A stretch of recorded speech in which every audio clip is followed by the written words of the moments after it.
Members, please take your seats. Sergeant at Arms, please secure the doors. Madam Clerk, please call the roll. Mr. President, All right, Senators, we are very pleased to have our wonderful pastor, Reverend Greg St. Cyr of the Bay Area Christian Community from Annapolis, Maryland, here, guest of the distinguished senator from the capital city, a guest that we all know very well and are very pleased to have back again this year. Please rise for the invocation. Well, what a joy to be with you again. I'm smiling through this mask. I hope you can see that. I want to pray this morning based on a couple of sentences from the Apostle Paul's prayer in the book of Philippians. I want to read it, and then I'll pray. "This is my prayer," writes Paul, "that your love may abound more and more in knowledge and depth of insight, so that you may be able to discern what is best." Let's pray together. Lord, this is our need on this day, so we ask you for a love that abounds more and more. You are the source of love, and you have lovingly blessed us in so many ways. You've loved us with the gift of life and with family and friends. You've loved us by providing for all of our needs. You've loved us by opening doors of opportunity so each of us could serve our state in the Maryland Senate. We love because you first loved us. May our love abound more and more for all. We come in agreement with the words of the Apostle Paul in praying that our love would abound in knowledge and depth of insight. We humble ourselves before you and acknowledge our need for your wisdom and understanding. Grant that our love may abound in knowledge and understanding so that we may discern what is best. Lord, we come asking you not for what is good, but for what is the very best. We ask for the very best for our state, the very best for our economy, so that all may flourish, especially the poor. The very best for our educational system, that children may grow and thrive. The very best for our environment, that we may steward the earth well. The very best for public safety, the rule of law, and our society in every way. Who is adequate for such things? Only you. So we boldly ask you, help our love to abound more and more in knowledge and depth of insight, so that we may be able to discern what is best. Amen. Amen. Chair recognizes the senator from the 30th District. Thank you so much, Mr. President. Colleagues, obviously a man who needs no introduction, one of the greatest friends to the Senate that we have. Mr. St. Cyr is a steward of our community, and again, just such a credit to our state, and I ask that we journalize the prayer. Without objection, certainly we will journalize the wonderful invocation this morning. Thank you, Senator. All right, has everyone recorded their presence in the chamber? If we get, it appears so, the clerk will take the call. With 45 members in the chamber and a quorum being present, the Senate of Maryland is now in session. Senators, do we have any introductions? We've got a full gallery today. Let's go ahead and start with a senator from Frederick City. Thank you, Mr. President. I have three individuals that I would like to introduce. And Senator, if we could ask our three guests if they could maybe join to the front of the well here of the chamber.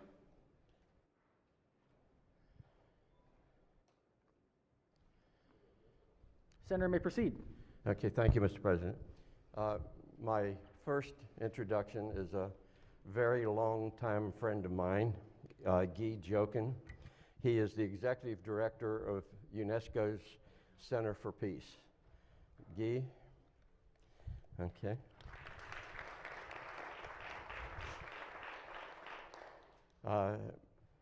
My second guest, who I've met several times in the past, is Czech Hamala Diabate. He's a historian and singer. If you mention the last name of any family in Kedah, he knows their entire history and can sing it. He sung at the Kennedy Center He sung before the United States Senate as well as many places across the world.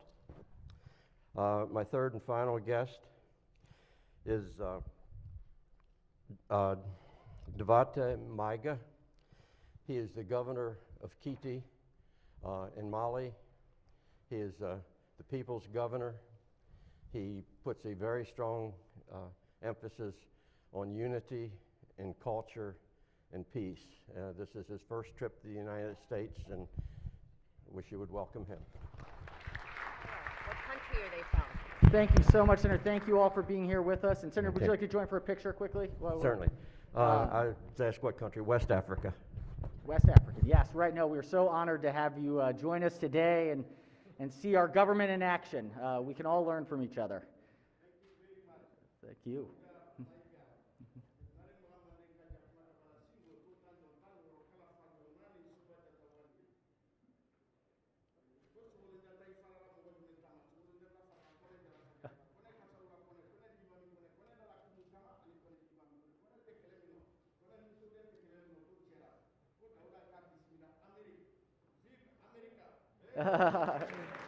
Wonderful. Thank you all.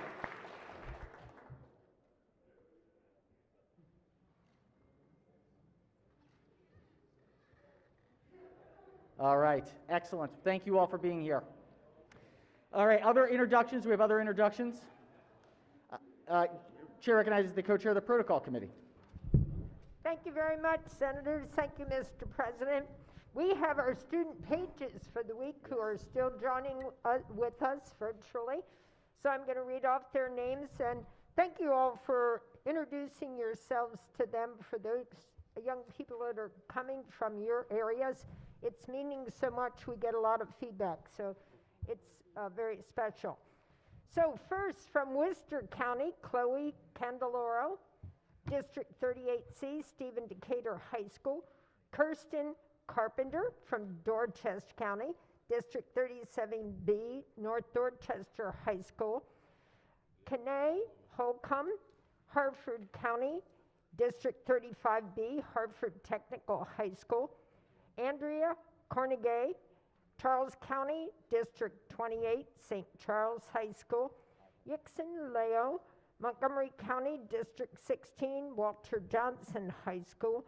Camille Lorleau, Montgomery County, District 16, Walter Johnson High School. Caitlin Moon from Montgomery County, District 15, Winston Churchill High School. Desomi Oki, Anne Arundel County, District 32, Meade High School. Madison Robinson, Baltimore City, District 41, Polytechnic Institute. Rhea Seth, Howard County, District 13, River Hill High School. Tabitha Tamulevich, Baltimore County, District 7, Perry Hall High School. And Jefferson Tertius, Prince George's County, District 22, Parkdale High School. Please give them a round of applause and welcome them to This Week in Annapolis. Welcome, Pages, virtually. We know that hopefully you are seeing us all through the interwebs at the moment, and we will see some of you this week. I think some tomorrow and Thursday. Excellent. So we'll have some visitors from the Pages who will be here tomorrow and Thursday. Any other introductions? Yes, Chair recognizes the Senator from the 27th District. Thank you, Mr. President. Colleagues, in the gallery behind us, we have members of the Maryland Realtors from Maryland, as well as the Southern Maryland contingent. So if we could welcome them, I'd appreciate Excellent. it. Welcome to the Realtors and the Southern Maryland folks. We're pleased to have you. It's nice to see full galleries again, or semi-filled galleries. We're getting there. All right, any other introductions before we get to the work of the body? Just a quick note administratively, good news, House, I saw them coming across the street, so they've found their way back to the chamber. We've got some work to do. We got 56 days left to go. So we got a lot of work. We got a lot of partnering to do. So it's going to be a packed 56 days here. I think it's 56, right? 56. Not like anyone's counting. Today is the first day where we'll have our in-person hearings back in action. I believe we had at least 50 witnesses signed up for one bill in Education, Health, Environmental Affairs today. So we are going to be kind of shaking off the rust. Mentioned it before, but I feel very confident about where we are. Certainly, Senators, if there's things that we have some logistical challenges, please don't hesitate to bring it to our attention, and we'll figure out ways to adjust. But it's good to be getting back to where we normally expect our processes to create great legislation for the people of Maryland. So, all right, let's go ahead and waive the reading of the journal from the prior legislative day. Our first order of business is the introduction of bills. Clerk will read the bills. Senate Bill 934, Senator Reedy. County Boards of Education face coverings, authority to require use, rules. Majority Leader moves so be considered the reading of the bills. They will be referred to the Committee on Rules. Next order of business is the Senate bond initiatives. Clerk will read the bond initiative. Senator Griffith, Omega Go Community Outreach Center. Senator Griffith, Temple Hill Swim Club. Majority Leader moves so be considered the reading of the bond initiatives. They'll be referred to the Subcommittee on Capital. Senators, we're going to go ahead and start with some of the special orders here. We've got the Special Order Report number 9. Clerk will read the report. Report of the Committee on Executive Nominations, Report number 1, nominee number 1. Motion to consider Stephen B. Gould to Court of Appeals. The question is, will the Senate advise and consent to the nomination of the executive? All right, Senators, the question before the body is, shall the Senate advise and consent to the nomination of the executive? Is there any discussion? Any discussion? If not, the clerk will call the roll. Mr. President, Has everyone recorded their vote? Anyone wish to change their vote, explain their vote? If not, the clerk will take the call. With 47 votes in the affirmative, the Senate advises and consents affirmatively to nomination number 1. We've got another series of nominees. This is Special Order number 10. Clerk will read the report. report of the Committee on Executive Nominations, number 1, nominees 11 through 16. Motion to consider Mara Doss, Fagan Harris, William Kerwin, Jennifer Lynch, Joseph Manko, and Laura Stapleton to the Accountability and Implementation Board. Question is, will the Senate advise and consent to the nominations of the Chief Executive? All right, Senators, the question before the body is, shall the Senate advise and consent to these six appointees? Any discussion? Any discussion? Yes, Chair recognizes the Senator from the Upper Eastern Shore. Thank you very much, Mr. President. This was brought up last Tuesday. We had an initial discussion about the 6 individuals that are nominees for the very important Accountability and Implementation Board.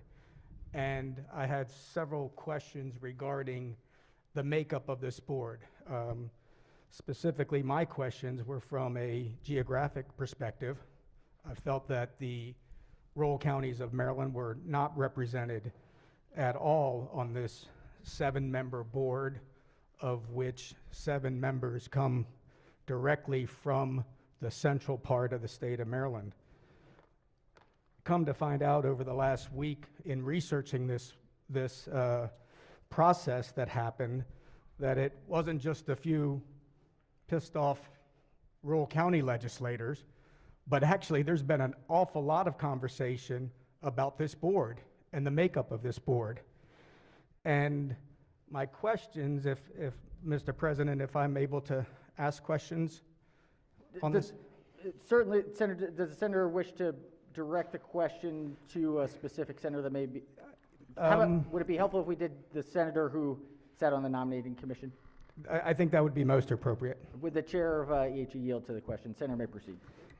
Thank you very much, Mr. President. Thank you, Mr. Chairman.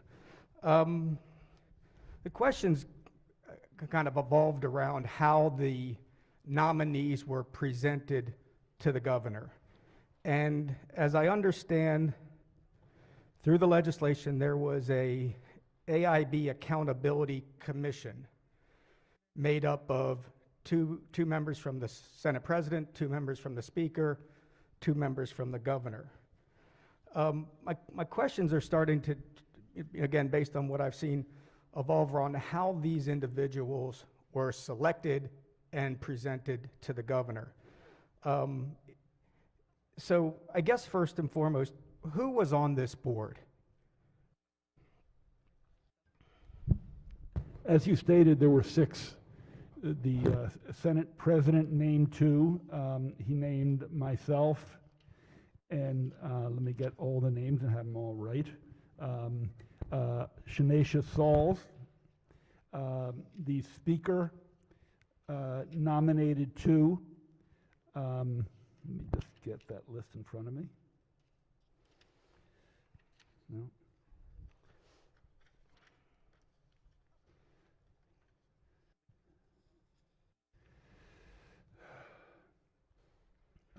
I don't have all the names, but the governor also nominated two, one member of the State Board of Education and a former state member, I think a former professor from Western Maryland.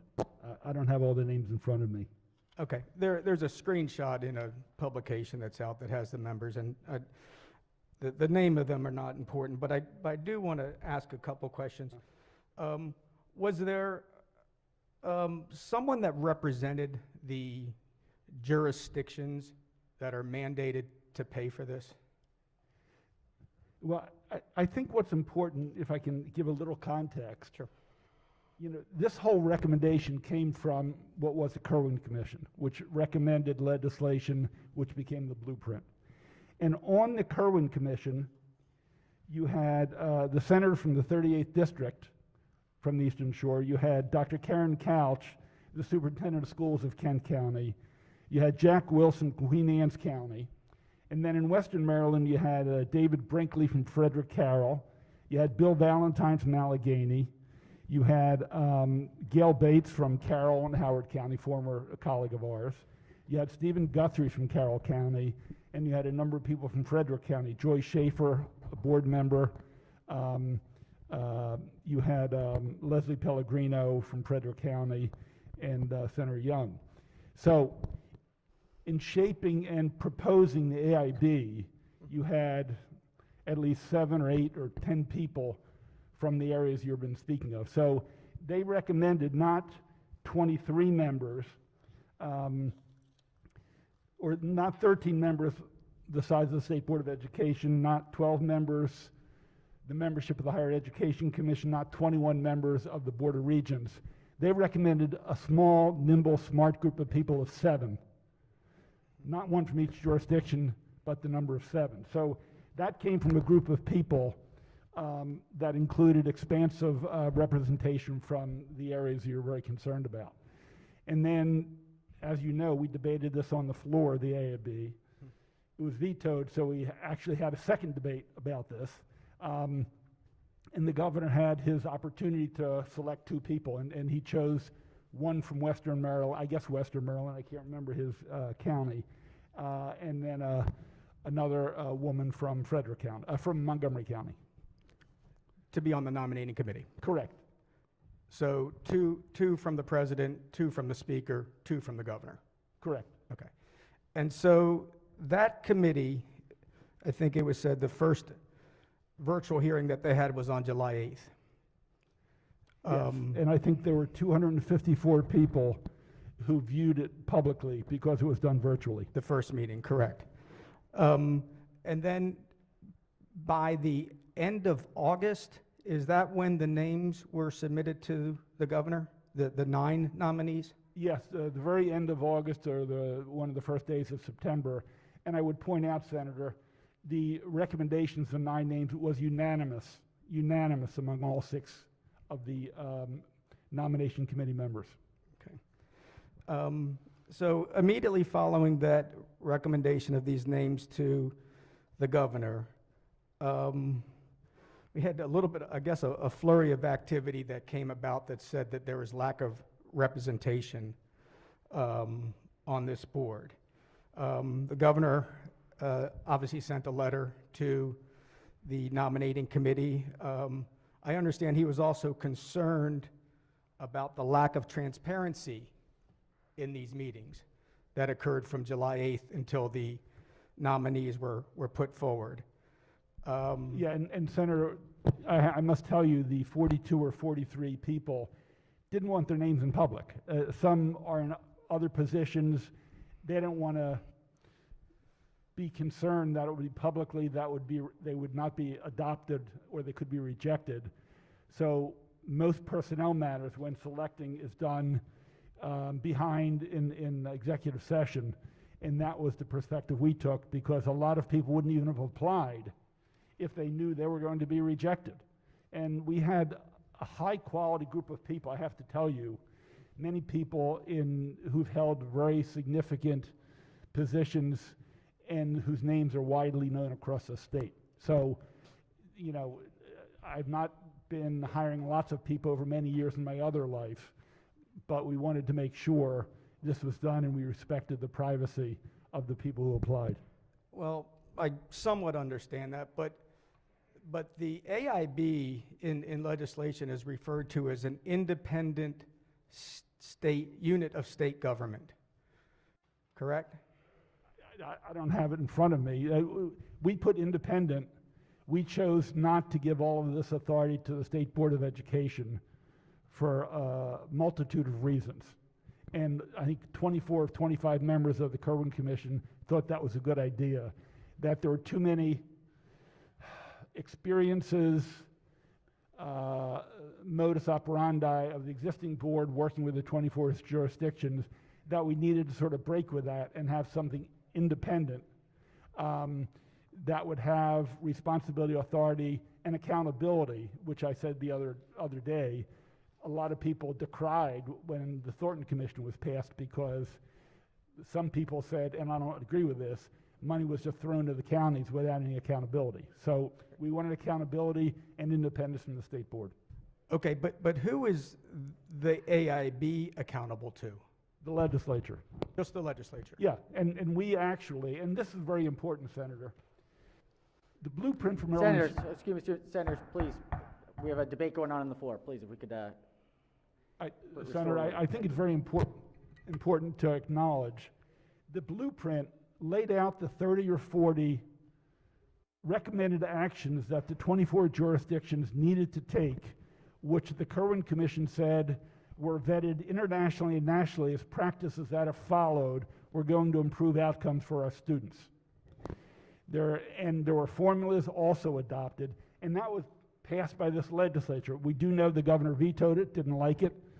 We came back a second time.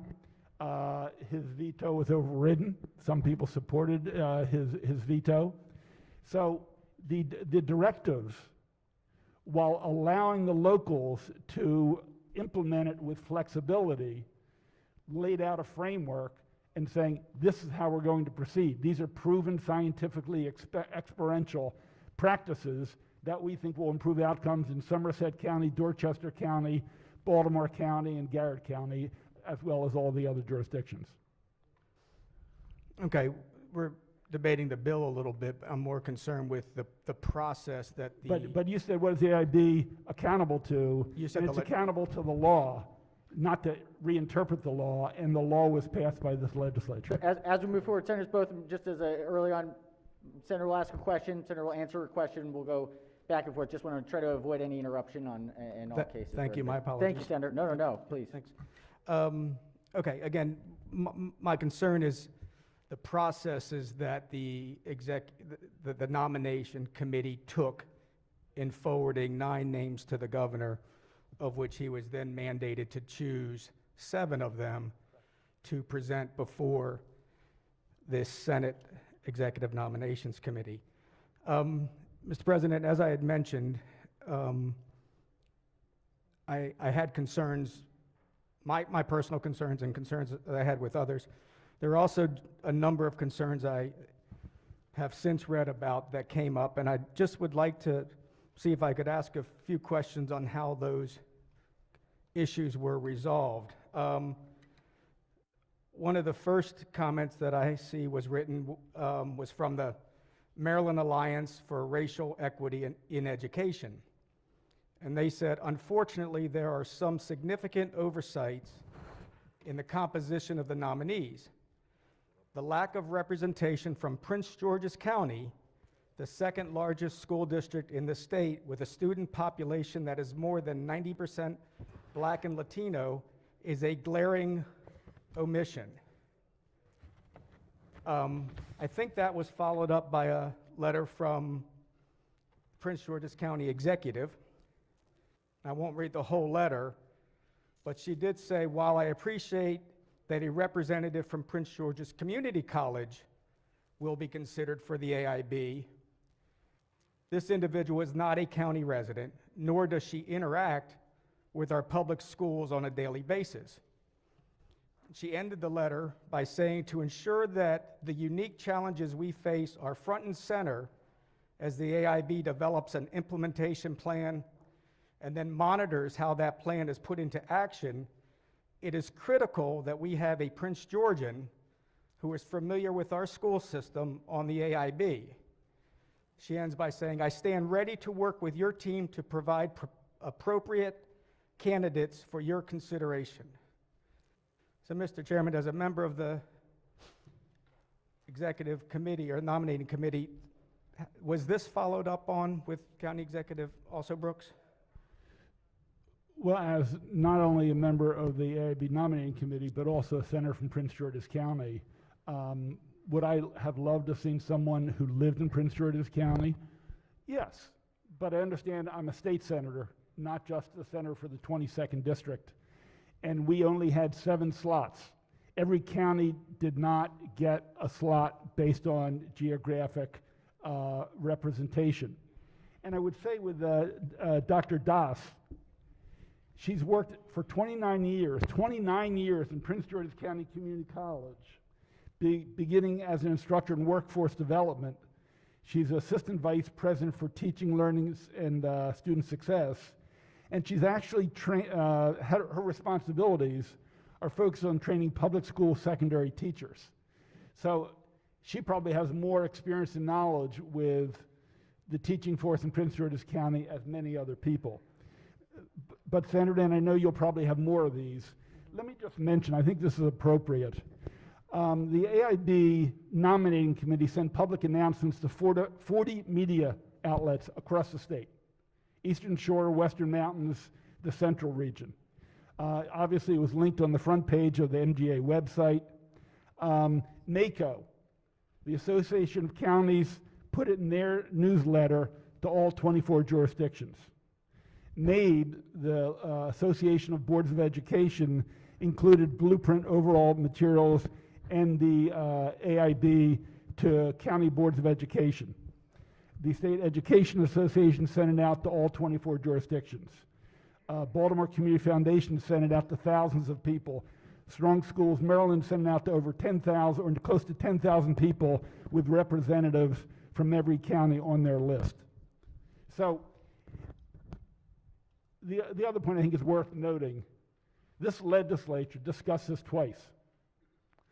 All 188 legislators knew about the AIB and that we were going to have to select 7 people. And if no one from the Eastern Shore of the Western Mountains applied, I think we have to bear some responsibility for that.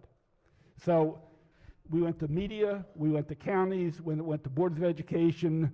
We as ourselves, as local leaders, also had a responsibility, and we had 42 applications. And we picked 7 people of varied conversation that we thought would lead this body. Well, Mr. Chairman, I think you're right. There is responsibility to be borne by many people, but with closed meetings, is there any way that we would have known that only 44 applicants were made available to the nominating committee? I believe at some point before we went into executive session, I think we mentioned, we couldn't say the names, that I think we said we had 42 applications. And then we moved to go into executive session at the appropriate time, as normally is the action you take, and we then had deliberations.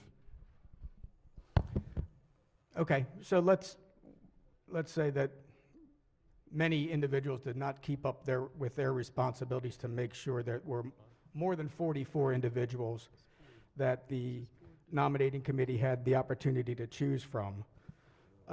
But as I said, after the names were announced and placed to the governor, there was concerns from, as you said, that your county executive, Prince George's County executive. There were concerns here from the Maryland Legislative Latino Caucus. This letter was sent out on September 3rd, so again, very, very shortly after Governor Hogan received the names. And I'll just read 2 paragraphs from this. The blueprint for Maryland's Future Accountability and Implementation Board, the AIB, presents a critical opportunity for educational reform, including the survey of funds that focus on increasing equity for underserved populations. That is why the Maryland Latino Caucus was disappointed by the AIB Nominations Committee list of nominees that was released this week. The legislation and the board may be intended to help all Marylanders. However, there is a discernible lack of representation for Latino communities in Maryland. It's very important we know if we are not at the table, we are less likely to have a voice. Now, Mr. Chairman, there are 9 members of the Senate that are on the letterhead here. I will not read who they are. But I imagine the Latino caucus does not send very many letters to the governor. I don't know how many they do or on what issues they decide, but this letter went to the governor right after the nominees were put forward to him. And again, I'm wondering how, and if you know, how the nominating committee responded to this letter of members of the General Assembly, as you said, the AIB is accountable to. How did the nominating committee respond to this letter? Well, Senator, after we've submitted our 9 names to the governor, I don't believe we met again. I think the 6 people felt their job was concluded. I would say that subsequent, the Senate President and the Speaker generated a memo saying there would be a number of advisory committees, and as positions opened up on the AIB, we would be sensitive to the response we received. But I have to tell you, those letters we received were after we put the nominations to the governor, not during the not during the search time, not during the application time, after it was completed. Right, and that's because nobody knew the process or what was going on. Many people knew about the process. We sent it to 40 media outlets, and 188 legislators knew it. And I would point this out, Senator. Mr. Chairman, we don't want to Senator, we don't want to be interrupting each other, and I was asking a question and apologies. wasn't finished. Yes, no, that's fine. Just we want to make sure we get the full questions out. It's been a good debate. Really appreciate it. Thank you. So we were talking about when this letter occurred. And again, I think that's very specific because the governor had just gotten the list of nominees. It was early September, and I think that there was certainly enough time for the nominating committee to reevaluate the names that were put forward to the governor. In fact, the governor's letter to the nominating committee says, give me until September 27th, and I will still meet the required deadline of October 1st. So he gave the nominating committee additional time to address this. I'm just, again, trying to understand why a letter of this significance with 9 members from the Senate of Maryland on this letterhead was not taken into consideration and was not moved forward to reconsider the nominees that were put forward to the governor. Senator, let me give one straightforward response. There are 13 members on the State Board of Education appointed by the governor. There is not one Latino among those members of the State Board of Education. Not one. But we hear from the governor, this is a governor who vetoed this legislation. It's a governor who did not put in his second budget and push back the Kerwin Commission, the blueprint, a second year because he didn't put it in the budget. This came from a governor who would not release funds so the AIB could select staff to get started. So now he criticized the AIB, which he's never liked from the very beginning. He's never liked the blueprint from the very beginning. Yet we don't talk about, he didn't recommend any Latinos on the State Board of Education. And, Senator, and I'll conclude with this. I mean, this is political. And the governor has tried to undercut, torpedo this effort from the very beginning. And who suffers, Senator? The children in Somerset County, the children in Dorchester, the children in Garrett County, the children in Baltimore City and Prince George's County by delaying. There's hypocrisy going here from the second floor. He didn't do it when he had an opportunity, but when it's an initiative that's not his, he's very happy to be real loud about it. We think we did the right decision. It was unanimous by his nominees. These 6 people up and former County Executive Ike Leggett, who will be subsequent, are all fine, smart individuals who care about the state.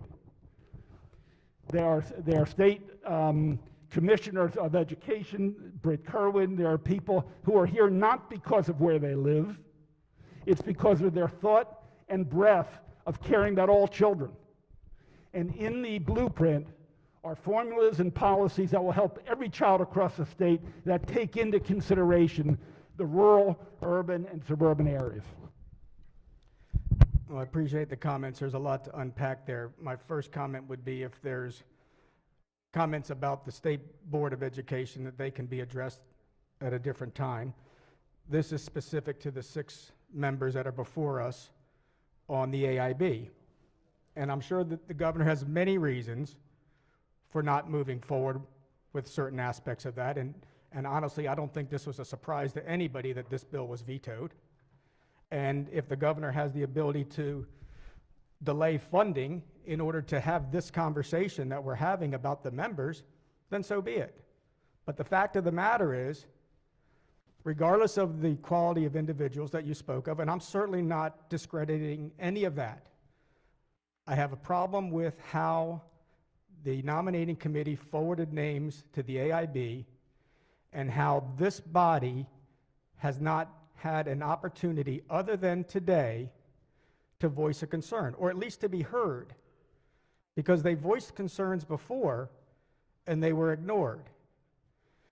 The nominating committee did not change one individual based on letters from the Prince George's County Executive, based on comments from different advocacy groups in the paper, and based on a letter from Latino Caucus. So my point is, what was the hurry that this could not be addressed, that these concerns could not be addressed? When you put forward 9 names, you're automatically saying that 2 of them can be disregarded, right? You put forward 9, you're going to take 7. 2 of them are okay to be disregarded. Any 2. Why was the nominating committee not able to respond to the letters, to reevaluate the individuals that they move forward, and put a more diverse group of applicants before the Senate, before the governor, and eventually before the Senate? Senator, all I can tell you is we responded to the applicants. We have a number of African Americans. We have an Asian member. I don't know if any are gay or straight or transgender. I haven't looked at the ages to make sure we have young and old. I mean, this question has broad implications. There were 7 positions. The 6 people, including the governor's 2 nominees, recommended them. All right, thank you, Mr. Chairman. Mr. President, again, as I stated, this is not a reflection of the individuals' names that are put forward here. My concerns are about the process. And this was supposed to be a very open and transparent process, how these very important individuals would be part of the Accountability and Implementation Board that has very little accountability, that controls and will tell many jurisdictions what they have to do in their education programs, and more importantly, in their funding. And I feel that this group is not reflective of many of the issues that we talked. Geographic, racial, ethnic, cultural, gender, they do not reflect the diversity of the state. And we have one opportunity, and I think that's where this is really coming to. The nominating committee did not change names because they felt they were under a timeline, that they had to get these names forward to the governor so the governor would select 7 of those names so the accountability board could move forward. And I think what should be concerning to everybody here is that within this bill, it does say that these members need to be approved with the advice and consent of the Senate. And that's all of us. The accountability, the AIB met yesterday. They're moving forward like this is taken for granted, that this was a known condition that the Senate would automatically approve whatever names came out of the nominating committee. And that should be concerning to everybody, that when letters go to the nominating committee about the makeup of this board, and they did absolutely nothing about it, they're doing that because they say we are not accountable to the General Assembly. We know that you will advise and consent as we tell you to, but we don't have to make changes. And Mr. President, that's why I will not be voting for nominees 11 through 16. I appreciate the time. I appreciate the debate with the chairman. Thank you, Senator. And a quick point of clarification, not on the substance. Last Friday, I had mentioned that that we'd sent a joint letter to the governor about this particular board. It was actually just myself. It just came from the Senate that was written to the governor and to the AIB, noting the challenge of representation and that there was going to be oversight to make sure that additional was made. So the governor referenced that letter from the Senate, or from myself, in making those 7 selections. Previously, I'd said it was joint, so I misspoke before and just wanted to clarify that previously. Mr. President, can I comment on that, please? Senator, if you don't mind, just because it's a continued part. And I appreciate you doing that, but specifically it says, I will advocate to the AIB, after it is named, that it create an advisory panel of sufficient size to incorporate all voices. I sincerely hope that all of those who wrote letters will join me in an effort to build a robust slate of individuals for that panel. The important part, should the AIB choose to create it. So, Mr. President, I've put in legislation, was just read across first reader last night, to expand the AIB, to make sure that there's geographic representation. And Mr. President, I encourage the body as well to take into consideration the comments that you made. And if the AIB is truly responsible to us, we should not have to wait for them to create something. We should be able to do that on our own. And I ask that the body join you in trying to get that accomplished. Thank you, Senator. Chair recognizes the senator from St. Mary's County. Thank you very much, Mr. President. I'm going to start with a brief comment, but then I'd like to ask some questions if that's possible.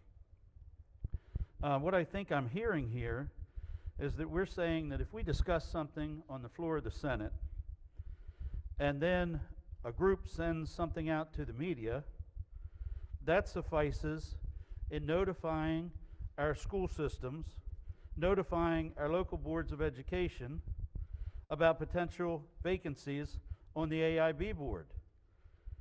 The whole purpose behind the AIB board and what we're doing is we're trying to put the best people, when we mean the best qualified, the people with the best results in education across the state, in the best position, quite frankly, for the future of our state, but especially for our children.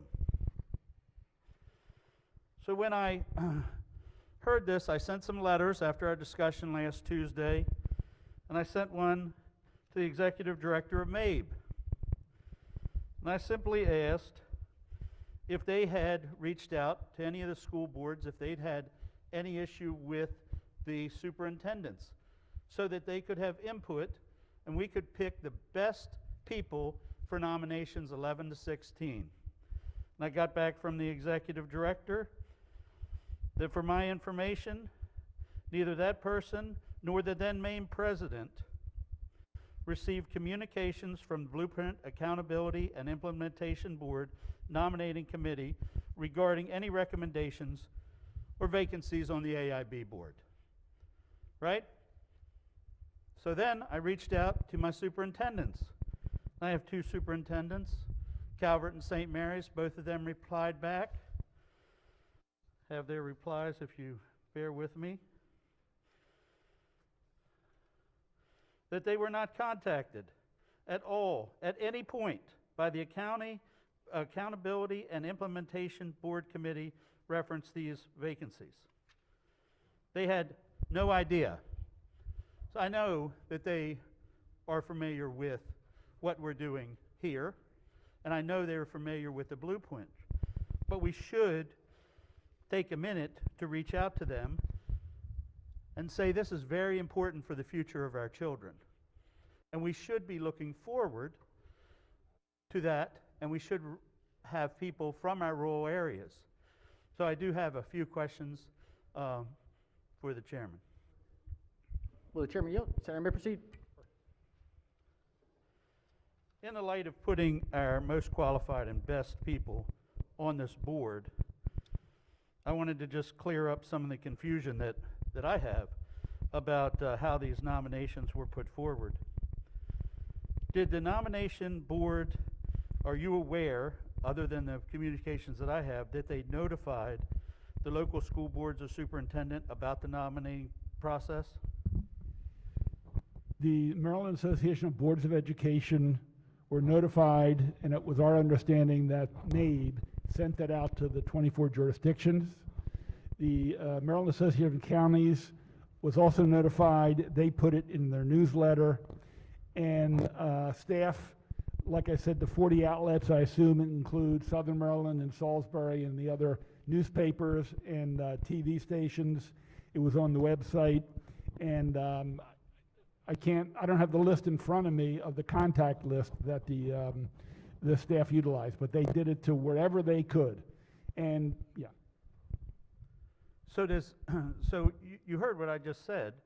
I just read to you the correspondence, and we can send it right to you from the executive director of MABE and the president of MABE, that they received no communications from the Blueprint Accountability and Implementation Board.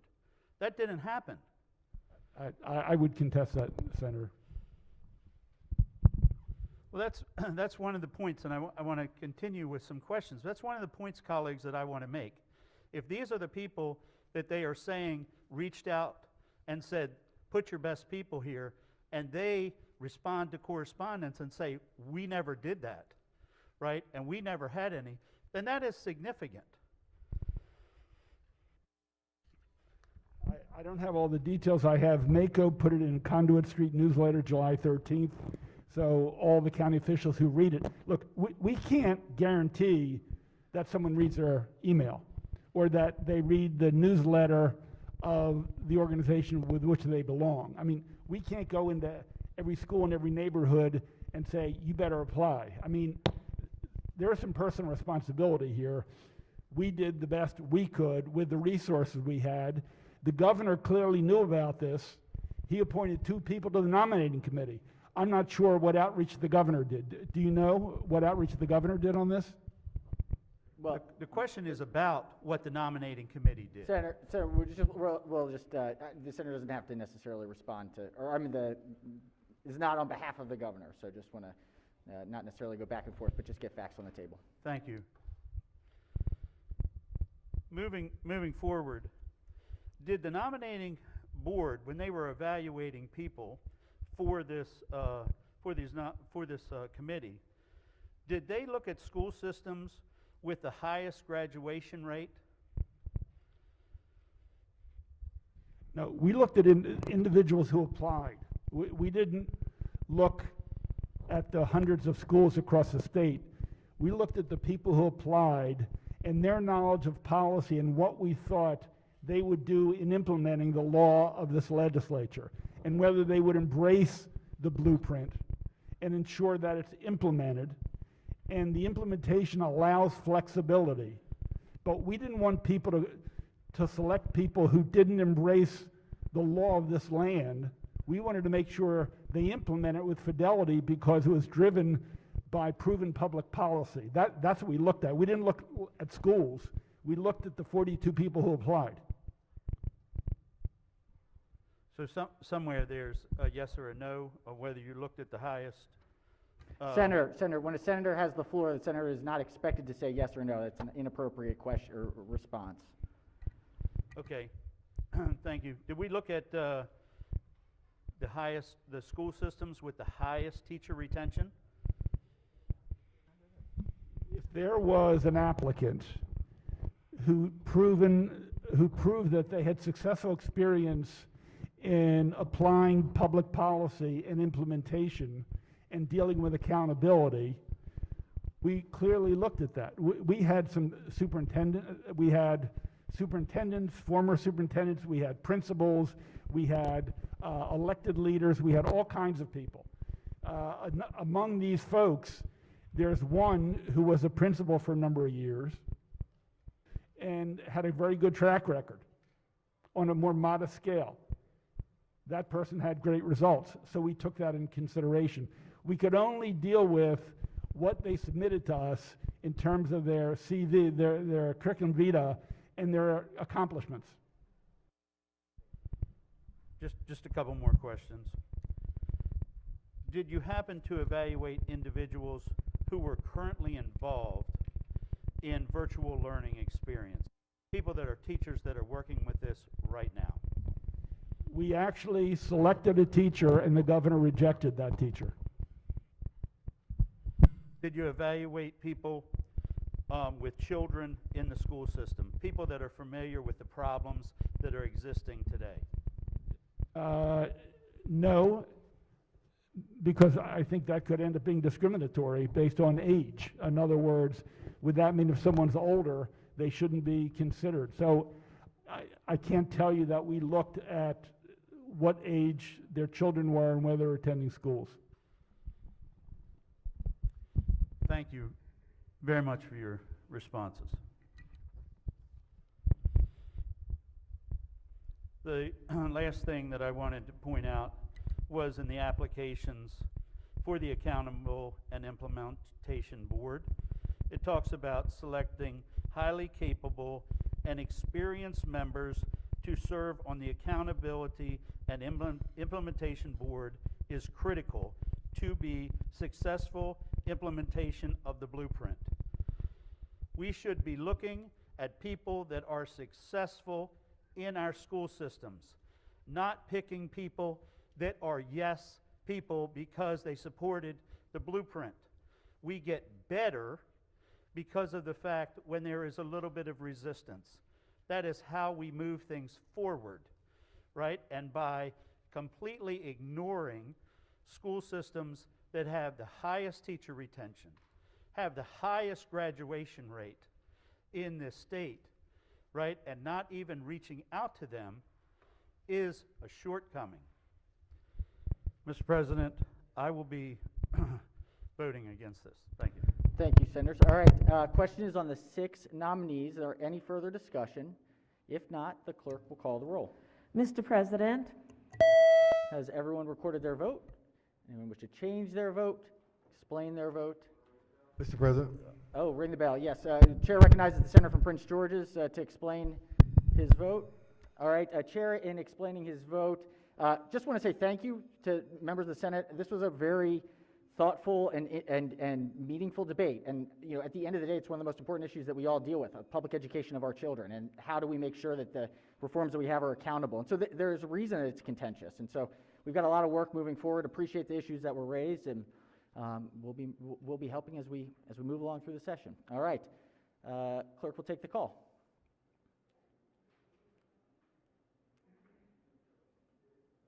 With 31 votes in the affirmative, the Senate advises and consents affirmatively to the nominations of the executive.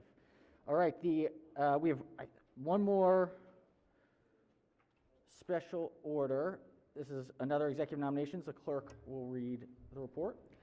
report of the Committee on Executive Nominations, report number 2. Question is, will the Senate advise and consent to the nominations of the executive? All right, Senators, this was last week's report, so it's the full report. It's on the Senator's floor desktop. If Senators just want to take a quick look, make sure, are there any names that Senators wish to separate? Chair recognizes the Senator from Prince George's. Thank you, Mr. President. I'd like to pull out number 26, please. Number 26, we will remove 26 and vote separately on 26. Any further names that Senators would like to remove? Chair recognizes the Senator from Charles County. Yeah, thank you, Mr. President. I would like to remove number 19, please. Number 19, 26 and 19 we're going to vote on separately. Any further names for removal? If not, the question, Chair recognizes the Chair of the Executive Nominations Committee. Thank you, Mr. President. I move favorable on the appointments in report number 2 as presented by the governor and as approved by the Senate Executive Nominations Committee, except for number 9 and number 26. 19 and 26? I'm sorry. Okay, so the question before the body is, will the Senate advise and consent on all nominees except 19 and 26, which will be separately? Any discussion? If not, the clerk will call the roll. Mr. President, Has everyone recorded their vote? If anyone should change their vote, explain their vote. If not, the clerk will take the call. The Senate unanimously advises and consents affirmatively on the nominations of the executive. Let's take up nominee number 19. Clerk will read the nominee if we have it available. report of the Committee on Executive Nominations, nominee 19, Ellen Flower Fields. All right, number 19, nominee 19. Any discussion? Chair recognizes the Senator from Charles County. Yeah, thank you, Mr. President. I would like to put a hold on this. I have to Senator moves to special order the nominee for to an appropriate time. To an appropriate time, yes, sir. End of the week, Friday. I think well, there are some issues I have to speak to the nominee about, and so let's just do it next week. How about what is next week? Next Tuesday. What's today's the 15th, 22nd. 22nd. All right, Senators move to special order the name until the appropriate time on February 22nd. Are there any objections? Thank you, Mr. Without objections, the nominee will be special ordered to that time. Clerk will read the next nominee. A report of the Committee on Executive Nominations, nominee number 26, Douglas J.J. Peters. Yes. Chair recognizes the Senator from the 23rd District on nominee number 23. Thank you, Mr. President. I just want to take an opportunity to recognize this unique individual. He happened to be my senator for many, many years, and I'm proud today to sit back here in the back and represent him. He has a great passion for education, our University of Maryland system, as well as our HBCUs, and he will be a great addition to the Board of Regents. Thank you, Mr. President. Thank you very much, Senator. And just a bit of editorializing. After former Senator Peters came to executive noms, he sent me a message and said, I learned very quickly that, you know, the shorter you speak, the better the chance you get the vote. So, you know, he was really counting his votes and was doing everything he could to get this through. So look forward to supporting him. Any further discussion? If not, the clerk will call the roll. Mr. President, has everyone recorded their vote? Anyone wish to change their vote, explain their vote? If not, the clerk will take the call. The Senate of Maryland unanimously advises and consents affirmatively to the excellent former member, nominee number 26. I hope that he'll receive a couple messages today, letting him know of his affirmative consenting. All right, let's see, we have, I think that does it for executive noms. Let's go ahead. We've got a bunch of second readers. We'll start with finance. We'll see how many we can get through. We'll see if what time. We'll see where we get. We'll probably another 20 to 30 minutes. If we don't get there, we'll take it to tomorrow, but we'll see where we get. All right. Clerk, read the first bill. Senate Bill 27, Senator Augustine, Alzheimer's Disease and Dementia Council and Coordination of Services, Dementia Services Act of 2022, favorable with 2 amendments. Chair recognizes the sponsor of the bill as the floor leader. Thank you, Mr. President. Senate Bill 27 continues to modify the state's efforts to address Alzheimer's disease and dementias. The bill establishes a Director of Dementia Service Coordination position in the Health Department. and specifies the duties of the director. The terms of the Virginia I. Jones Alzheimer's Disease and Related Disorders Council members are altered, and various reports and the state plan regarding dementias in Maryland are required and modified. In addition, funding of the director's position is mandated, but no amount is specified, and the termination date of the council is repealed. There are two amendments. Amendment 1 is technical and renames the council to be the Virginia I. Jones Alzheimer's Disease and Related Dementias Council. Amendment 2 is technical, changes the title of the director to the Director of Dementia Services and Brain Health, strikes a staffing requirement, and clarifies and further delineates the duties of the director. There was no opposition at the committee hearing. I move the amendments and the adoption of the favorable committee report. Floor leader moves for the adoption of the two committee amendments and the favorable committee report. Question on the amendments. Any discussion? If not, all in favor of the amendment say aye. Opposed, nay. The ayes have it. The two committee amendments are adopted. Question now on the favorable committee report is amended. Any discussion? If not, all in favor of the report say aye. Opposed, nay. The ayes have it. The favorable committee report as amended is adopted. Are there any further amendments to the bill or its title? Seeing none, Senate Bill 27 is hereby ordered printed for third reader. Clerk will read the next bill. Senate Bill 131, Senator Kelly, Public Service Commission rate suspension proceedings, favorable with two amendments. Chair recognizes the sponsor of the bill as the floor leader. Thank you.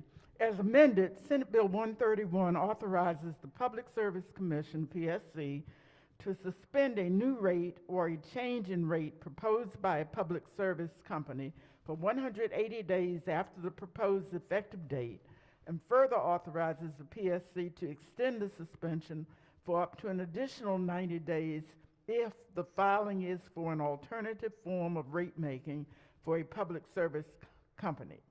Amendment 1 is technical. Amendment 2 alters the length of time for which PSC may suspend a rate, consolidating the initial suspension and extension available under current law, and providing for the additional 90-day suspension for filings for alternative forms of rate making as described. There's no fiscal impact, no opposition at the committee hearing. I move the adoption of the favorable committee report. Floor leader moves for the adoption of the two committee amendments and the favorable committee report. On the amendments, any discussion? If not, all in favor of the amendment say aye. Opposed, nay. The ayes have it. The two committee amendments are adopted. Question now is on the favorable committee report as amended. Any discussion? If not, all in favor of the report say aye. Opposed, nay. The ayes have it. The favorable committee report as amended is adopted. Are there any further amendments to the bill or its title? Seeing none, Senate Bill 131 is hereby ordered printed for third reader. Clerk, read the next bill. Senate Bill 196, Chair Finance Committee, Maryland Department of Health Overdose Report, favorable. Chair recognizes the chair of the committee as the floor leader. Thank you. Senate Bill 196 is a departmental bill that streamlines and clarifies requirements for the data-informed overdose risk mitigation report. The bill also extends the termination date for the report from July 31, 2022 to July 31, 2024. There are no amendments, no opposition at the committee hearing. I move the adoption of the favorable committee report. Floor leader moves for the adoption of the favorable committee report.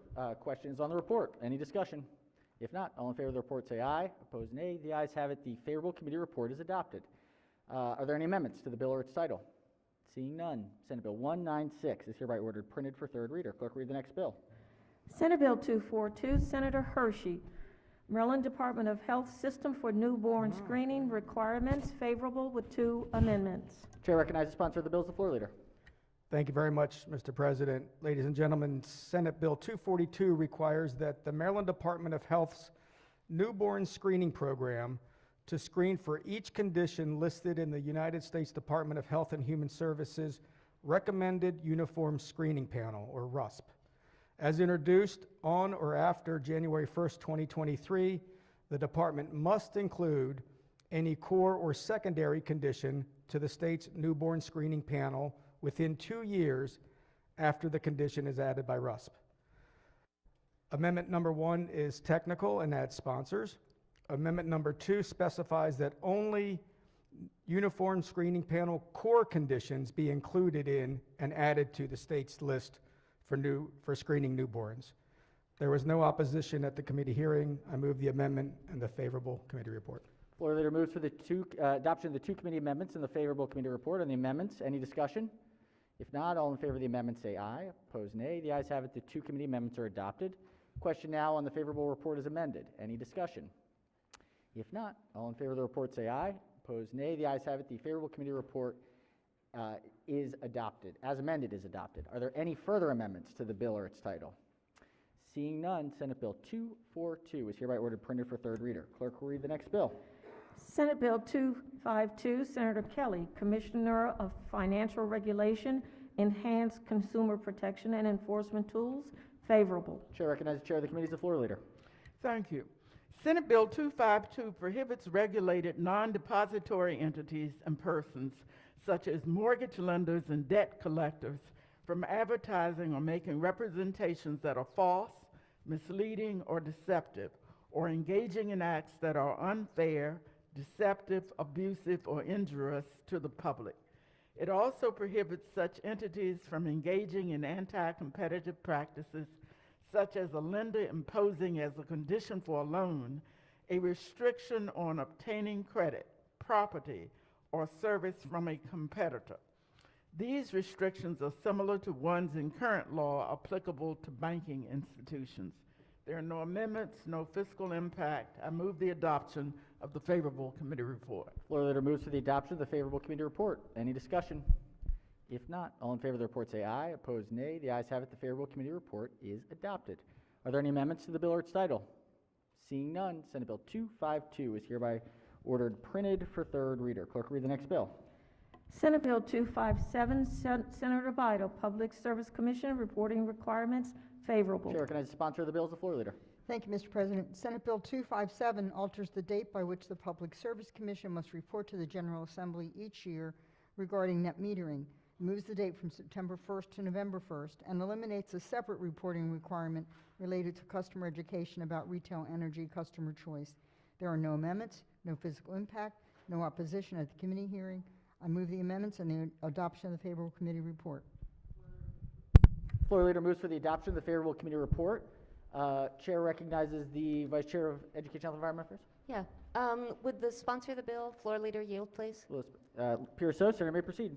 Thank you. Just a quick question. I was trying to read the bill really fast, and I see that it passed the committee unanimously, so I'm sure it's fine, but I wonder if you could say more about the repeal of needing to educate consumers about competition and other choices.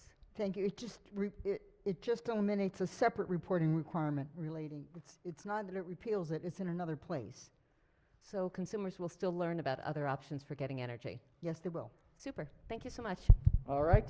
On the report, any further discussion? If not, all in favor of the report say aye. Opposed, nay. The ayes have it. The favorable committee report is adopted. Are there any amendments to the bill or its title? Seeing none, Senate Bill 257 is hereby ordered printed for third reader. Clerk will read the next bill. Senate Bill 278, Senator Mcrae, Maryland Automobile Insurance Fund Installment Payment Plans, favorable. Chair recognizes the Vice Chair of the committee as the floor leader. Thank you, Mr. President. Senate Bill 278 removes statutory restrictions on the ability of the Maryland Auto Insurance Fund, MAIF, to collect premiums for its private passenger motor vehicle insurance policies on an installment payment basis.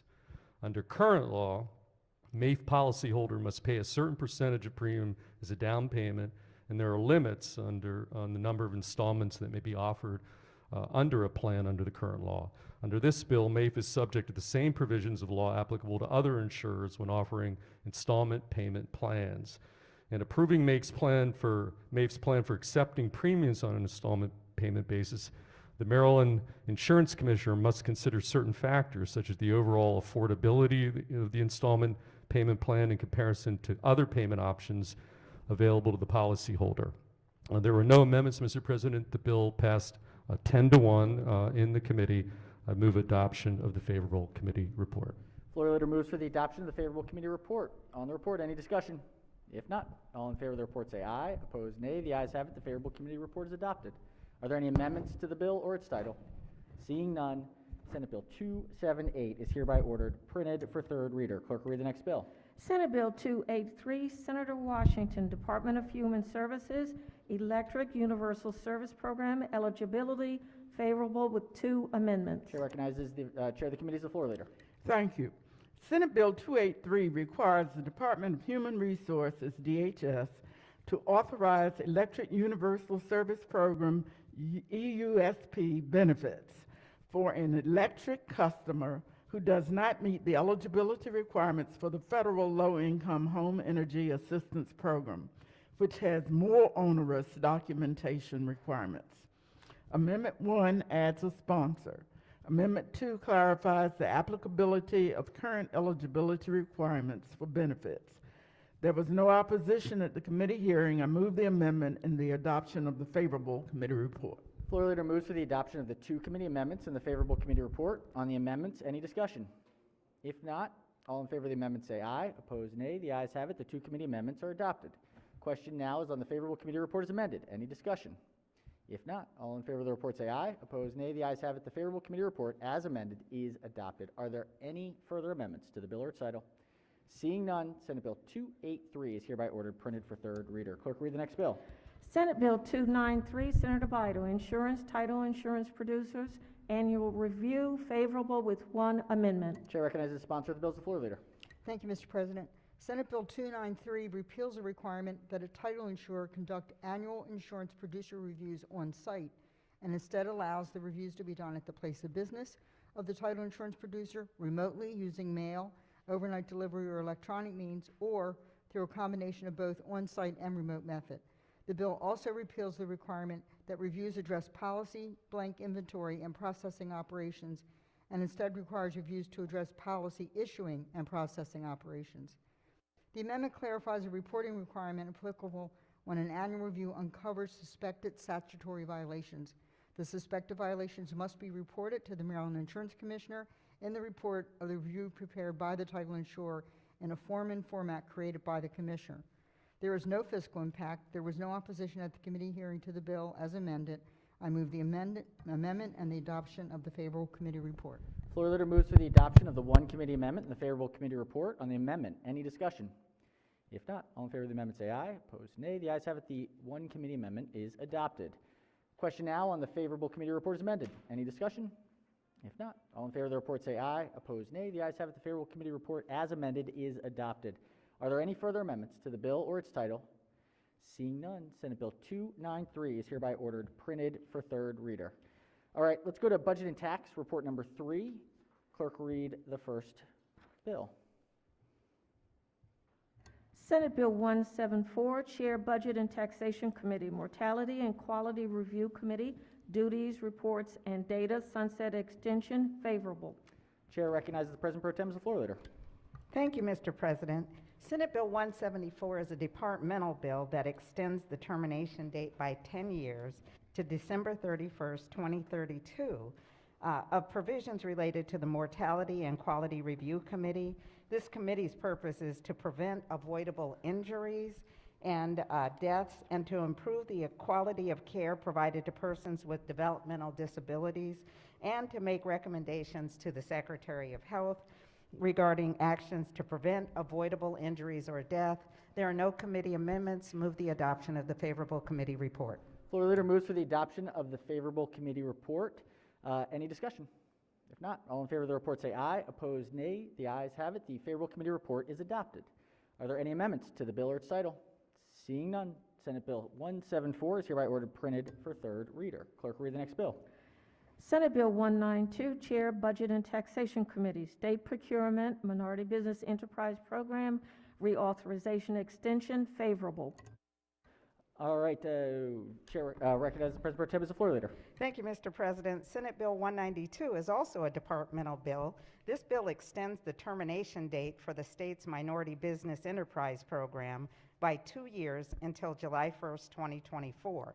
It also extends the deadline for the Maryland Department of Transportation to submit a completed disparity study to the General Assembly by 2 years until September 30th, 2023. The bill takes effect July 1st, 2022. There are no committee amendments. Move the adoption of the favorable committee report. Floor leader moves for the adoption of the favorable committee report. Any discussion? If not, all in favor of the report say aye. Opposed, nay. The ayes have it. The favorable committee report is adopted. Are there any amendments to the bill or its title? Seeing none, Senate Bill 192 is hereby ordered printed for third reader. All right, Senators, we have everybody here, and we have a third reader. It's the special order calendar, so if there are no objections, we're going to go to the third reader. Can we do a quorum call before third reading? Mr. President, Has everyone recorded their presence?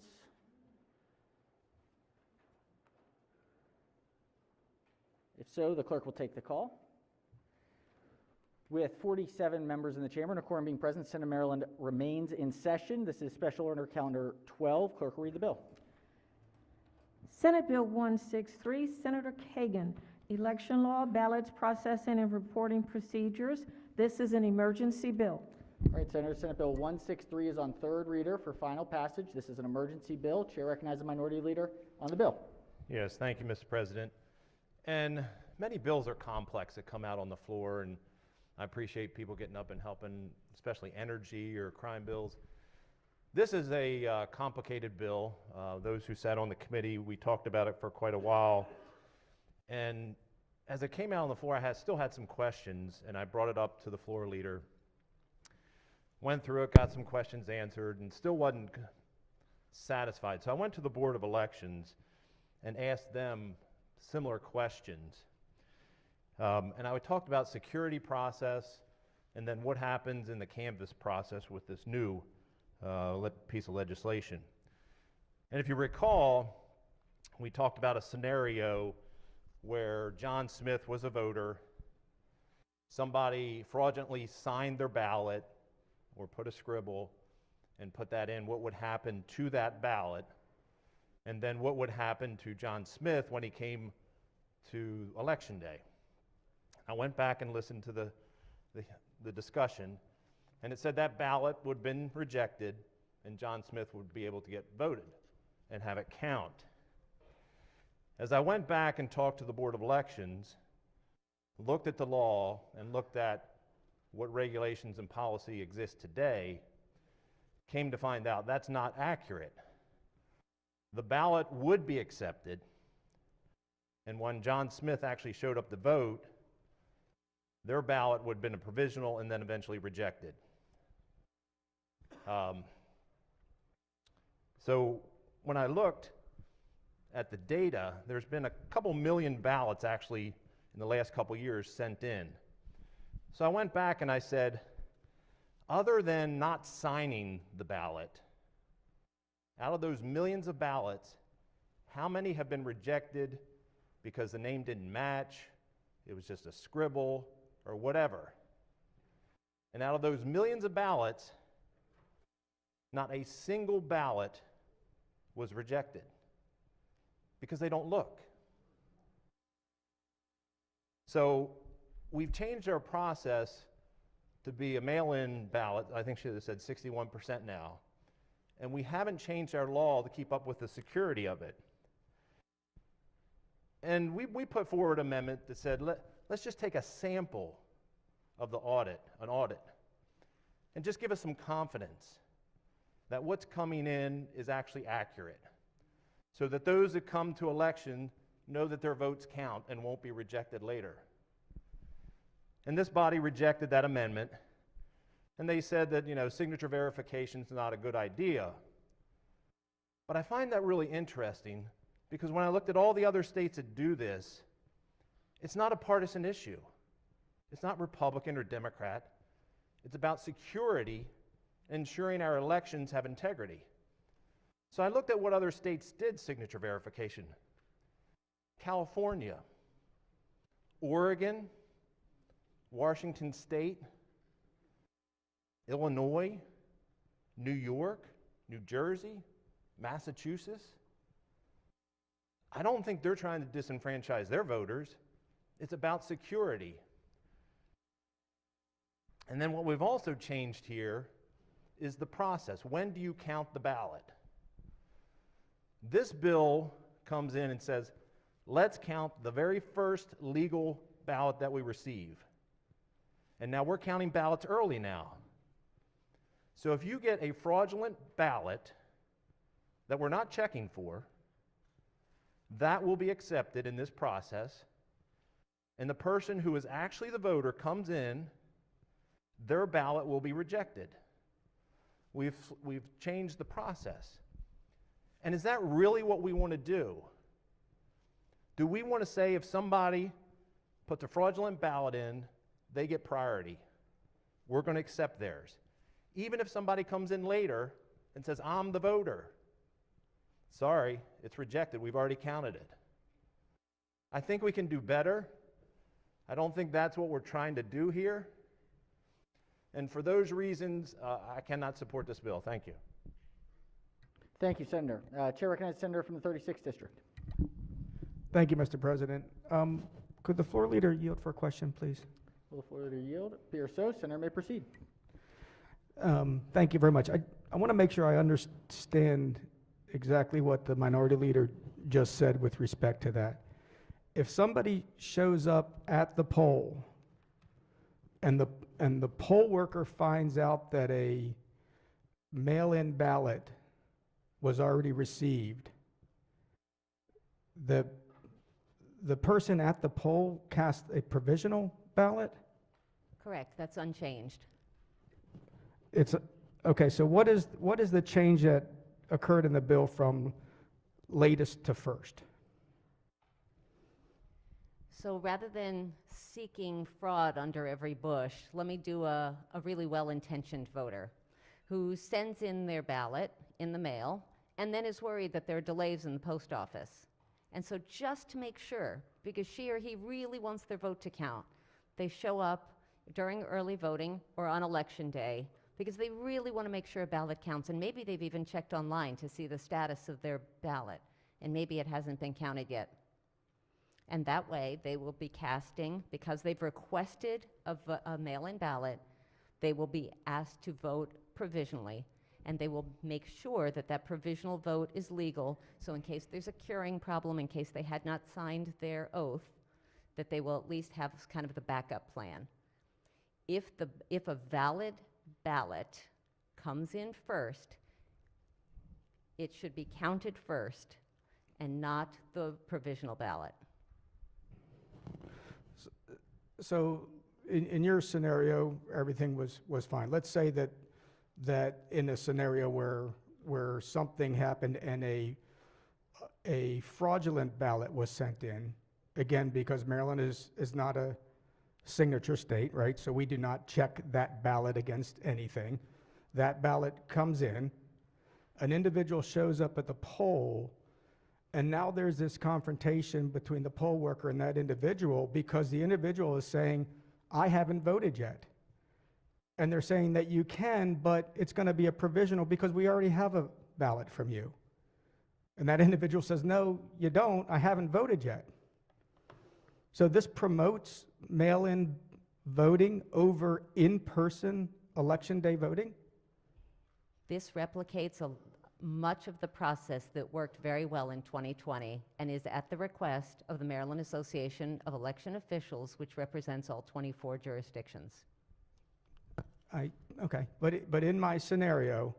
In your scenario, I don't believe there are confrontations. The election judge would very courteously and helpfully allow the person to vote and would call it a provisional ballot, and the local board of election staffers review the process and that person's voting record after the fact.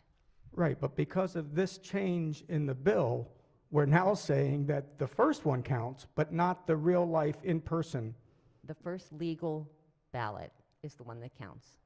And that's always been the question. We only know that that's legal because a name that matches the name on the envelope has been written on the ballot, right? And the oath that is signed would be a felony if someone commits voter fraud by trying to cast a ballot inaccurately or deceitfully. I understand that, but I mean, the chances of catching somebody writing somebody else's name and charging them with a felony is probably a lot less likely to occur than somebody showing up at the poll and being told that they've already voted. And because of this legislation, we're now saying that this mail-in ballot counts, and you being here presently to cast a vote will not count. Let me clarify one thing that you said. The mail-in ballot, or if signed, if the oath is signed, right, will count only if it arrives first. So my example was election day.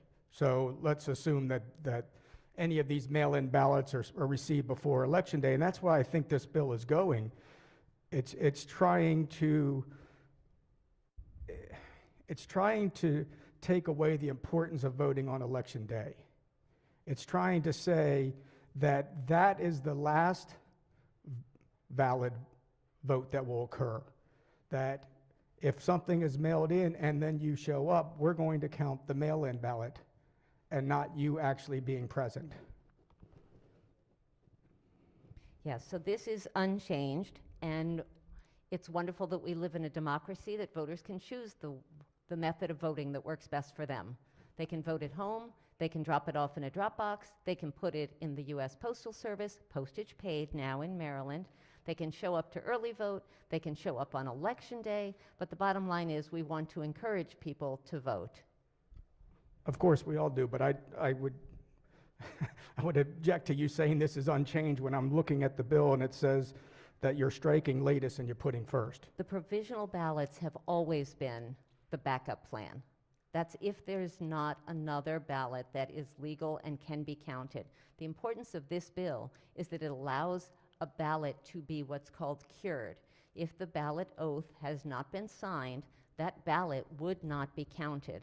So we offer the local boards of elections the opportunity, using a lot of different formats, to connect with voters and have them cure their ballots so that it can be counted. If, however, that's not done, and someone shows up, as you said, on election day or early voting, but they show up in person, and there has not already been a ballot that has been acknowledged and accepted, then their provisional vote would be cast and counted. Right. Well, thank you very much. And I'm not one to say that these elections have been filled with fraud by any means, but I do think that this piece of legislation is being changed to, unfortunately, promote voter fraud.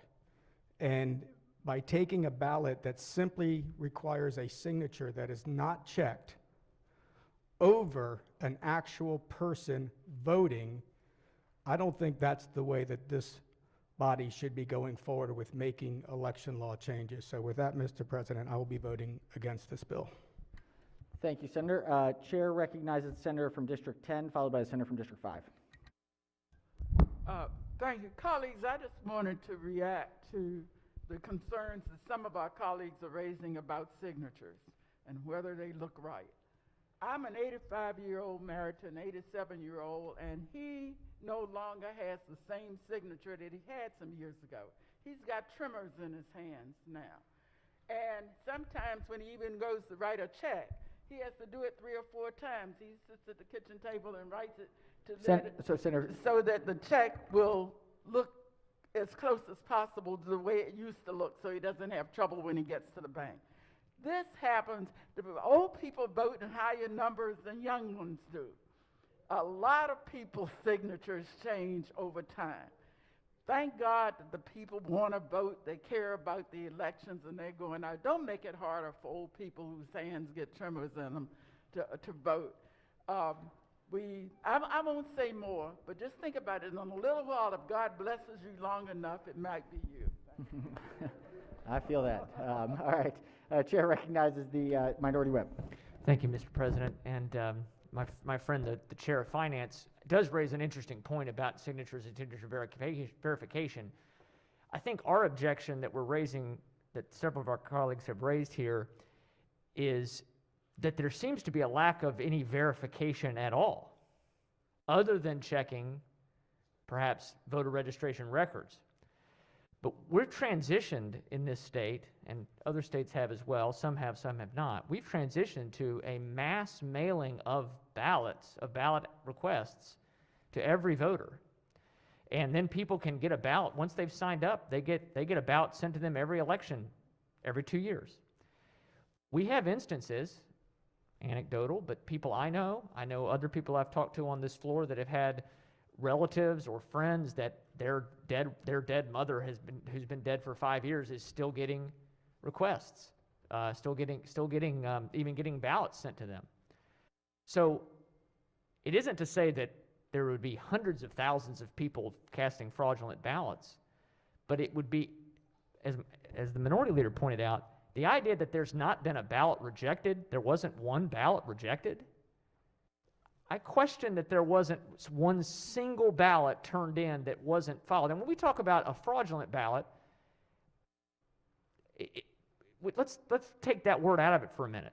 A mistaken ballot, an incorrect ballot, a ballot that should not have counted because the person wasn't eligible or something wasn't followed. Maybe not purposeful fraud. Sometimes that could happen too with relatives who are like, you know, Mom would have really wanted Senator Reedy to win. You know? Okay? So it could happen. The point is, there should be some kind of check.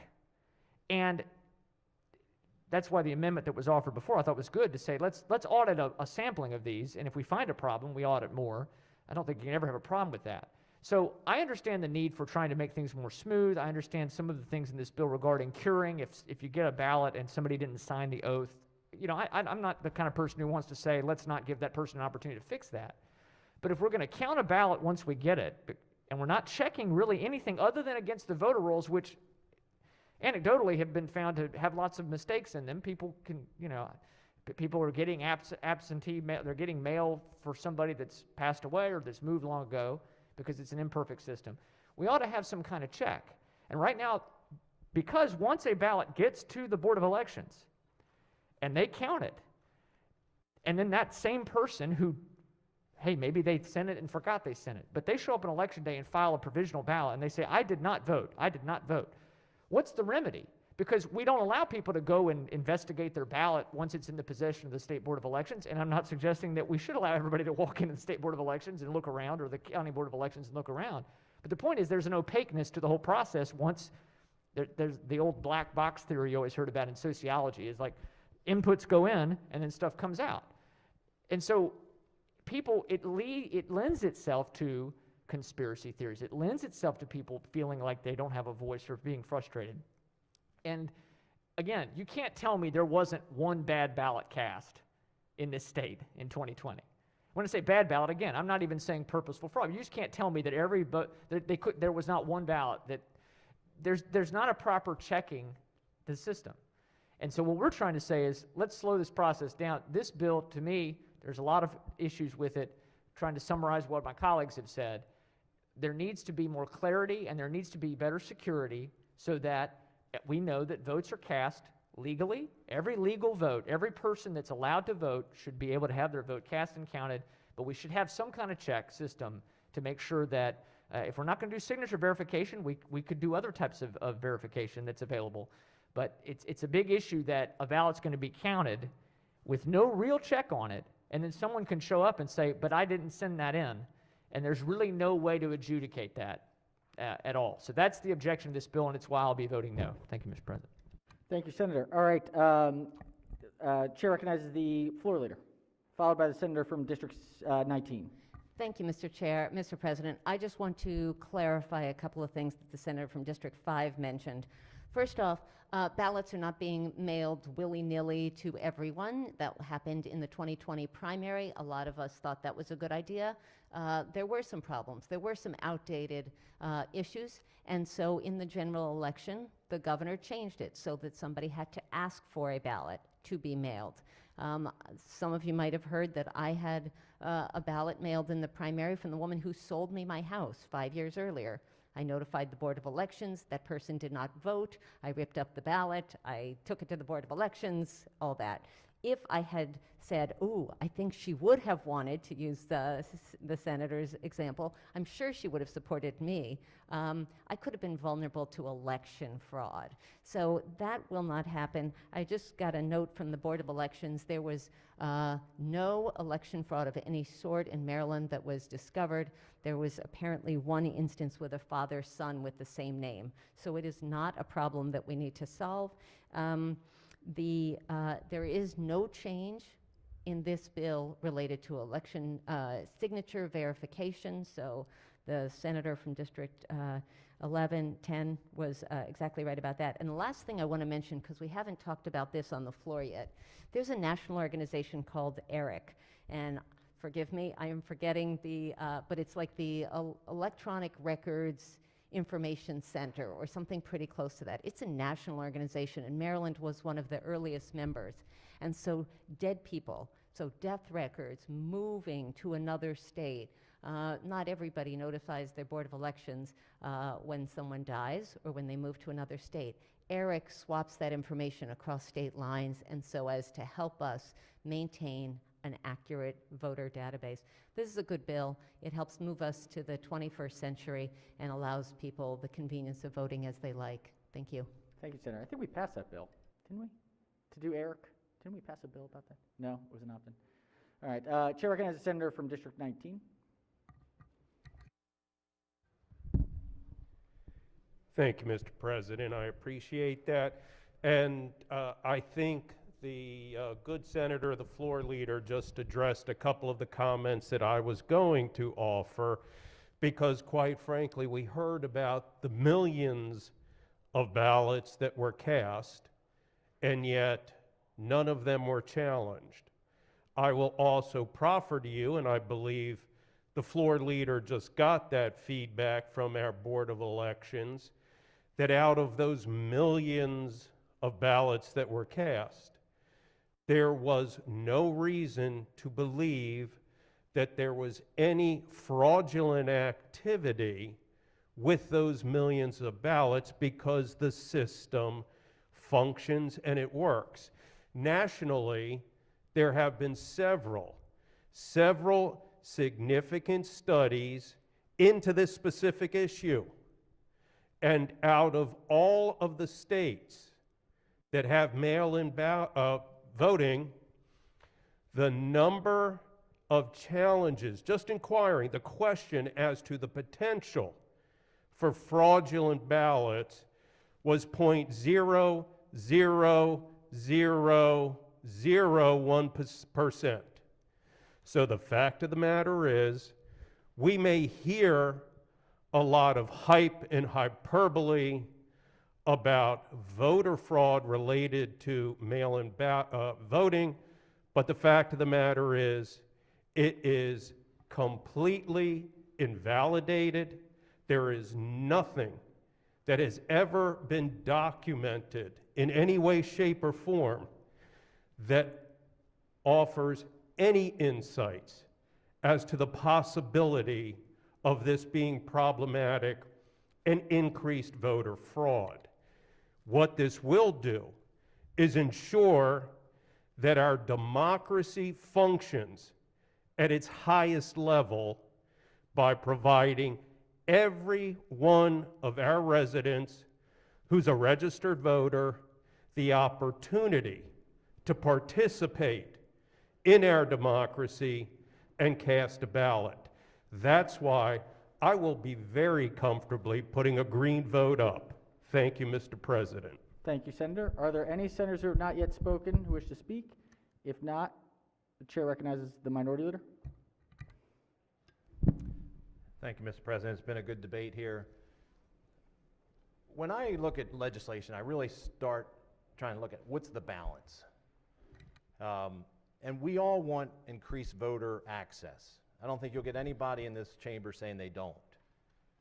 But we've seen that our system was created for a very minimal absentee ballot, mail-in. And so we're saying we should put in some security when we're increasing what we're doing and just have that balance between security and access. It's not a hard ask. And to some of the points that were just brought up is, you know, the Board of Election didn't discover any fraud. And I'm not saying there's widespread fraud. I'm not saying that. But they didn't discover any. Well, guess what? They weren't looking for it, and they have a barcode on the ballot. So they don't look to say, is it Senator from District 31 that just put this ballot in? They already have that information on the ballot. All they do is say, is there a mark or some kind of signature, whether it matches that name or whatever, in the box? If that's correct, there's no challenge. It just gets put into the system. And that's why you don't have any. And I'm amazed that we think when we deal with election, I know it's a big issue, but somehow it's so pure that nobody would ever consider doing a fraudulent act in that arena. Now, if we had that mentality in finances, or in corporation or any place else, we put safeguards. For some reason, we don't want to put the safeguards in when we're dealing with election. It makes no sense to put, we should have the normal things in there. And the biggest thing that concerns me with this, it prioritizes somebody who fraudulently submits a ballot over a valid voter. The way this is crafted, got confirmation of that after it came on the floor, we are prioritizing somebody that fraudulently puts a ballot in over a voter. And we put an amendment out, as I said, for signature verification. And just for your information, we understood that some people's signatures change. And in that amendment was a curing process that would allow them to make sure their vote would count. We tried to work in a balanced approach, and even that was rejected. So it's just trying to get balance and say we want voters to have access, but we want the necessary security in place so we can ensure the integrity and the public has confidence. Thank you. Thank you, Senator. All right. Senate Bill 163 is on third reader for final passage. Looks like we have everybody here. The clerk will call the roll. Mr. President, Has everyone recorded their vote? Anyone wish to change their vote, explain their vote? If not, the clerk will take the call. With 33 votes in the affirmative, Senate Bill 163, having received a constitutional majority, is declared passed. All right, Senators, we've had a busy day, a lot of good debate today, heavy issues, education, elections, you name it. So we're gonna call it there. Let's do committee announcements. Chair recognizes the Chair of Finance. Finance will be having hearings at 1 p.m. We have 9 bills to hear today, and that's it. All right, thank you, Madam Chair. Chair recognizes the Chair of Education, Health, and Environmental Affairs. Thank you, Mr. President. We have 11 bills to be heard at 1 p.m. It's Environmental Day, also a Green Day. One bill is the Climate Solutions Now Act that has drawn a bit of interest, so we'll have a long day today. All right, thank you, Mr. Chairman. He is busy. Chair recognizes the Chair of Budget and Tax. Thank you, Mr. President. At 1 o'clock, we'll have a briefing on the Minority Business Enterprise Program. At 1:30, we'll have a handful of bills, and then at 2 o'clock, the Capital Budget Subcommittee will meet for the first time. All right. Lots of capital this year. Chair recognizes the Chair of Judicial Proceedings. Thank you, Mr. President. Judicial Proceedings will meet today at 1 o'clock. We have 12 bills on the docket. Thank you, Mr. Chairman. Any other standing committees? Select committees? Delegations? All right. Any other announcements before we adjourn? Chair recognizes the Senator from District 5. Thank you, Mr. President. I happened to notice that there was on the General Assembly website, we appreciate the good nonpartisan work of the Department of Legislative Services, and the improvements to the General Assembly website have been really great over the last couple of years.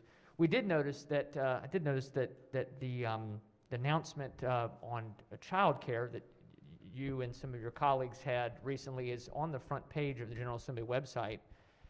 So I was curious if we could get an idea of, what the regulations are so that folks like maybe our Republican caucus can avail ourselves of that opportunity. Thank you, Senator. That should not be on the website. That was a press conference that should not be on the website.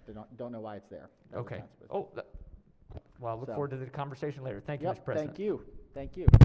All right. Any other additional? Yes, Chair recognizes Senator from District 33. Thank you very much, Mr. President. Last Wednesday morning at 8 o'clock, Chris Jensen, our chaplain, gave us a wonderful sharing of Psalm 139 and reminded us that we are always in his presence, no matter where we are, time of day or time of life. Tomorrow morning, 8 o'clock, he comes back with another inspiring message. Everyone's invited. The Robert Neal Room, 8 o'clock tomorrow morning. Thank you, Mr. Chairman. Thank you so much, Senator. Thank you. It's a great gathering spot. I look forward to hearing the lesson from Ms. Walker afterwards. She is a regular participant. All right, any other announcements? Yes, Chair recognizes the Senator from the 42nd District. Wonderful speech last night, and follow up here. No, nothing more about the second inaugural address. I did notice in the morning's Baltimore Sun a report that former Senator Bernie Fowler had passed away. Yes. And I never knew him. I'm sure there are people on the floor who did know him, but I thought it would be appropriate for us to adjourn in his memory today. Without objection, we will most certainly. I think I heard on the radio this morning he used to walk into the Pax River every year and see if he could see his toes, and that was measuring the health quality, which quite a story. Pretty neat. All right. Anything else before we go? If not, quorum call before we adjourn. Mr. President, Has everyone recorded their presence? If so, the clerk will take the call. With 47 votes, with 47 members in the chamber and a quorum being present, the Senate of Maryland remains in session. Chair recognizes the Majority Leader. Thank you, Mr. President. I move the Senate of Maryland stand adjourned until Wednesday, February 16th at 10 a.m. in memory of Bernie Fowler. Without objection, so ordered. Stay safe, everyone.